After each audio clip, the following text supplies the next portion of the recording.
जय श्री राम, जय बागेश्वर धाम, जय हनुमान।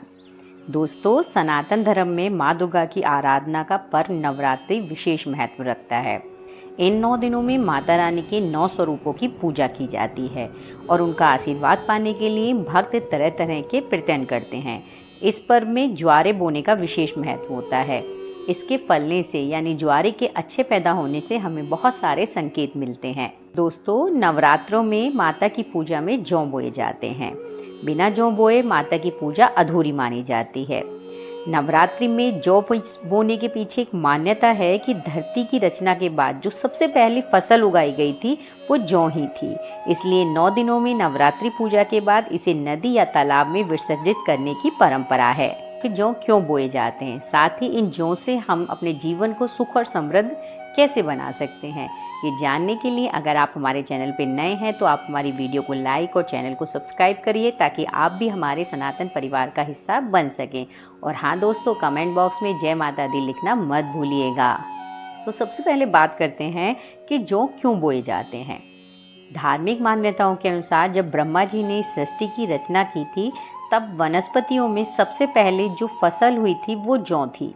इसी वजह से नवरात्रि के पहले दिन हमेशा जौ बोया जाता है, साथ ही उसकी पूजा भी की जाती है।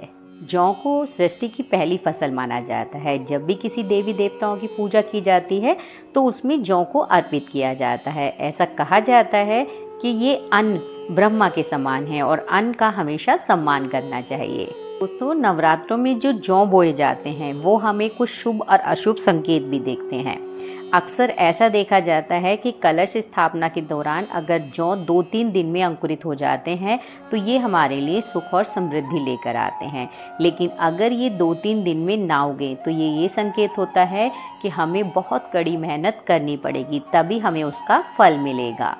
यदि जौ का नीचे का आधा रंग हरा है और ऊपर से आधा पीला तो इसका मतलब यह है कि आपके साल का शुरुआती समय ठीक से बीतेगा, लेकिन बाद में आपको परेशानियों का सामना करना पड़ेगा।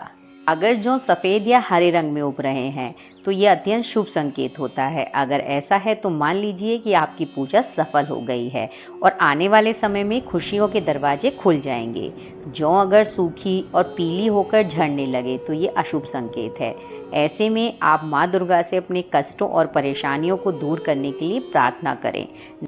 अब दोस्तों, बात करते हैं कि नवरात्रि के बाद उन उगे हुए ज्वारों का हम क्या करें। जब नवरात्रि का पूजन समाप्त हो जाए तो आप दशहरे के दिन उन ज्वार प्याले से बाहर निकालें। इसमें से कुछ ज्वारों को लेकर आप अपनी पूजा स्थल पर रखें। आप उसमें से 3-4 ज्वारे निकालकर अपने पैसे रखने के स्थान पर रखें। इससे आपके घर में सुख और समृद्धि आती है और कभी भी पैसे की कमी नहीं होती है। साथ ही कुछ ज्वारे निकालकर आप अपनी तिजोरी में भी रख सकते हैं। बचे हुए ज्वारे में से 1-2 ज्वारा निकालकर घर के सभी लोग अपने पर्स में रखें, क्योंकि ये शक्ति का प्रतीक होते हैं, श्री का प्रतीक होते हैं और श्री लक्ष्मी को कहते हैं।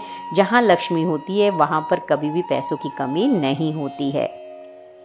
इसके अलावा दोस्तों, आप 2-3 ज्वारे निकालकर आप दुर्गा सप्तशती के अंदर अपनी मनोकामना बोलते हुए रख दें। आप देखेंगे कि कुछ ही दिनों में आपकी मनोकामना पूरी हो जाएगी। और इसके बाद दोस्तों, बचे हुए ज्वारों को आप पानी में प्रवाहित कर दें। इसके अलावा अगर कोई व्यक्ति घर में बीमार है तो आप उसे ज्वारे को पीसकर उसका पानी उसे पिलाइए, वो बहुत ही जल्दी स्वस्थ हो जाएगा। तो दोस्तों, अगर ज्वारे से जुड़ी हुई जानकारी आपको पसंद आई हो तो आप इसे ज़्यादा से ज़्यादा शेयर करें ताकि सबका भला हो सके। और इसी के साथ जय श्री राम, जय बागेश्वर धाम।